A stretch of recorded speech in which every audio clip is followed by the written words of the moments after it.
Hello students, मैं आज आप लोगों के लिए पार्ट 15 रिमझिम का विशन की दिलेरी अध्याय लेकर आई हूँ। और आज एक बार फिर से आप लोगों का हिंदी डीएसएस ऑनलाइन क्लासेस में स्वागत है। बच्चों, इस पार्ट में विशन की दिलेरी, सबसे पहले आप लोगों को मैं बता दूं कि विशन की दिलेरी इस पार्ट का नाम क्यों रखा गया।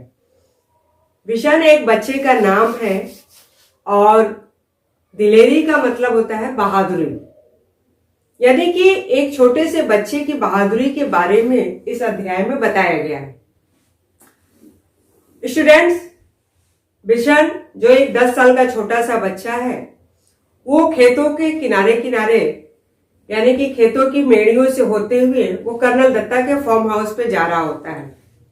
कर्नल दत्ता के यहाँ वो और उसके फादर काम करते थे और ये बच्चा वहां जाता था तो कर्नल दत्ता की वाइफ यानी कि उनकी पत्नी इस बच्चे को पढ़ाने में मदद करती थी, यानी कि वो उसको पढ़ाती भी थी ताकि ये कुछ पढ़कर इसे कुछ लिखने पढ़ने आ जाए। एक दिन सुबह ऐसे ही अचानक विशन जा रहा था कर्नल दत्ता के फार्म हाउस पर कि सडन से गोली की आवाज चली। वो डर गया बच्चा।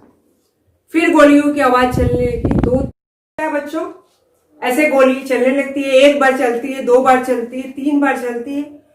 वो बच्चा डर जाता है, छोटा सा बच्चा है और डर कर वो क्या करता है, एक पेड़ की आड़ में खड़ा होता है। आड़ का मतलब कि पेड़ के पीछे छुप जाता है। फिर वो सोचता है कि कहाँ गोली चल रही है, क्यों चल रही है। अचानक फिर से गोली की आवाज आती है और वो फिर समझ जाता है कि ये हमारे खेतों में शिकारी आ पहुंचे हैं। यानी होता क्या था कि तब तक उसके पास एक घायल तीतर तड़पता हुआ गिरता है और विशन कि हमारे यहाँ खेतों में शिकारी पहुंच गए हैं। फिर क्या होता है बच्चों, विशाल सोचने लगता है कि हर साल जब खेतों में गेहूं की फसल पककर तैयार हो जाती है तो उनका दाना चुगने के लिए कौन आते हैं, तीतर। तीतर एक पक्षी होते हैं, वो दाना चुगने के लिए खेतों में आते हैं और उसी समय शिकारी भी वहां पे आते हैं, क्योंकि उन्हें पता होता है कि शिकारी जो है, तीतर जो है, दाना चुगने के लिए आते हैं। और वो लोग क्या करते हैं, गोली जो है चलाते रहते हैं और अनगिनत तीतर पक्षी जो है खेतों में गिरते हैं। उसमें कुछ तीतर पक्षी तो वो लोग पा लेते हैं, वो अपने साथ उठा के ले जाते हैं, लेकिन कुछ जो तीतर पक्षी होते हैं वो जख्मी हालत में गेहूं के फसल के खेतों में कहीं छुप जाते हैं। और जब किसान फसल को काटते हैं, यानी कि जब खेत में जो गेहूं की फसल होती है उसको जब काटते हैं, तब उन्हें वो तीतर पक्षी घायल अवस्था में या मृत अवस्था में उन्हें मिलता है, यानी कि मरे हुए मिलते हैं। इससे गांव वाले भी बहुत दुखी होते हैं कि ऐसे ये मतलब पक्षियों को मारकर छोड़कर चले जाते हैं। विशन के सामने क्या होता है, एक घायल तीतर पक्षी गिरता है। अब विशन छोटा सा बच्चा, उसका बाल मन जो है बिल्कुल बेचैन हो जाता है उस पक्षी को देखकर। वो अपना कुर्ता जो है उतारता है, ऊपर से जो जैकेट पहन रखा है उसको उतारता है, उसमें वो तीतर पक्षी को अपने जैकेट में लपेटता है और गेहूं की जो फसल होती है उस फसल में छुप करके धीरे धीरे धीरे धीरे वो कहाँ जाने लगता है, कर्नल दत्ता के फार्म हाउस की तरफ भागने लगता है। उसे ये भी डर होता है कि कहीं शिकारी उसे देख न ले। और फिर धीरे धीरे धीरे वो क्या करता है, वो ये भी देखता है कि खेतों में किसान जो है वो फसल काट रहे हैं, तो उसे थोड़ी सी ये लगता है कि साहस मिलता है कि किसान है खेतों में। लेकिन उसे फिर भी ये डर लगता है कि शिकारी अगर देख लेंगे तो उस तीतर को ले लेंगे। तो वो क्या करता है, ऐसे छुप करके खेतों की जो फसल है उस फसल में छुप करके वो ऐसे घुटने के बल चलता हुआ उस पक्षी को बचाने के लिए लेकर जाता है। तब तक उसे टप टप टप जूतों की आवाज सुनाई देती है। वो फिर पीछे मुड़कर देखता है तो देखता है कि उसके शिकारी उसके पीछे आ रहे हैं, यानी कि शिकारियों ने उसे देख लिया था।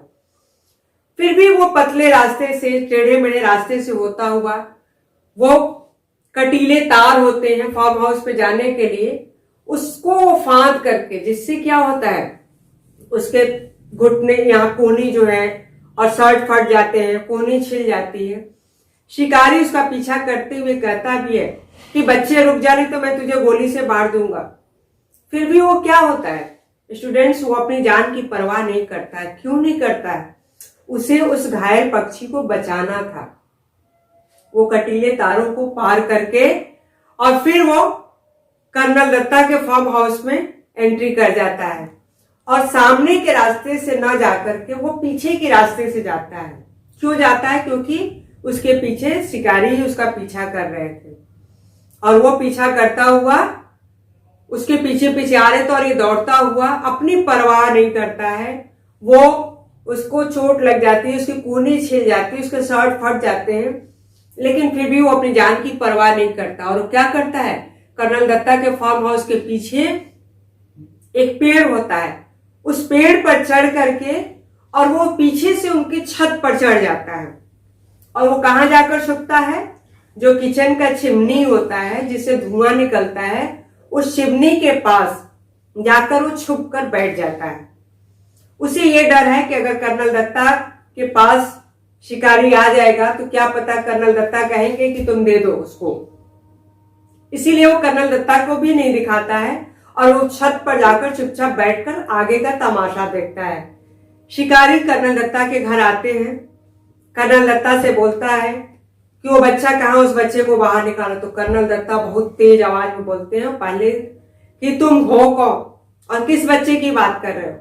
तो शिकारी बोलता है कि वही बच्चा जिसने मेरा तीतर, जिसको मैंने शिकार किया था, वो मेरा तीतर चुरा कर भगा है।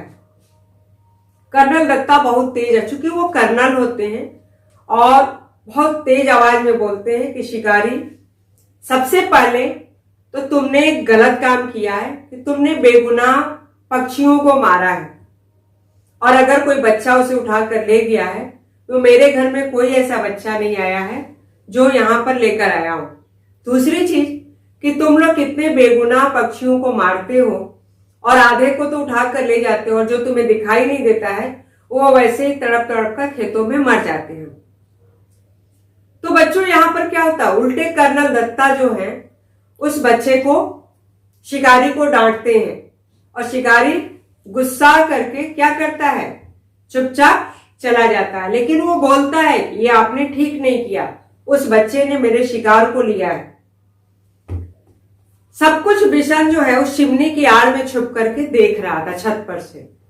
और फिर जैसे ही शिकारी वहां से जाता है, वो बिशन चुपचाप पीछे के दरवाजे से कूद करके नीचे आंगन में उतरता है और जाकर कहता है, ओ मैडम जी कहाँ है, जल्दी से इस तीतर के लिए हल्दी और दूध लेकर आइए।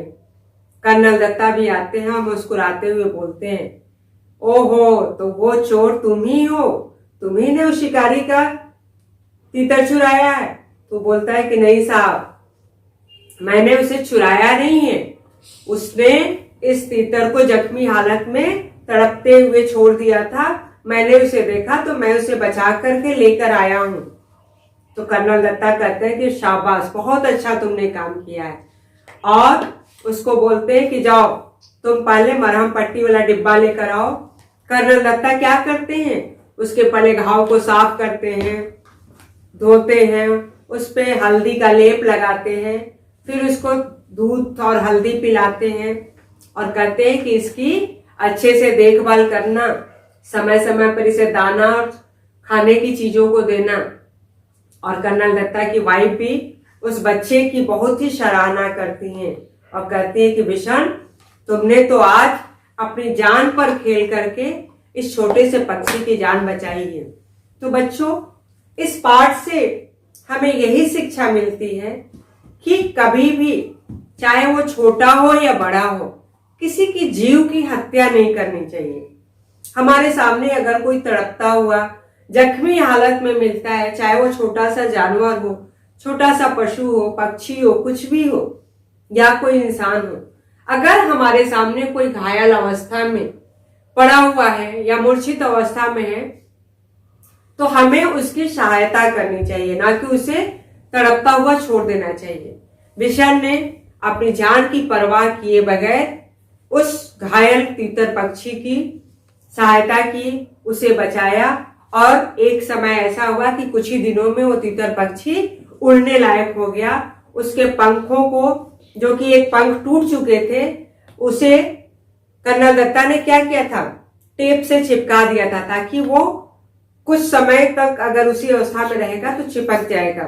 और यही हुआ कि कुछ दिनों में वो तीतर पक्षी उड़ने के काबिल हो गया।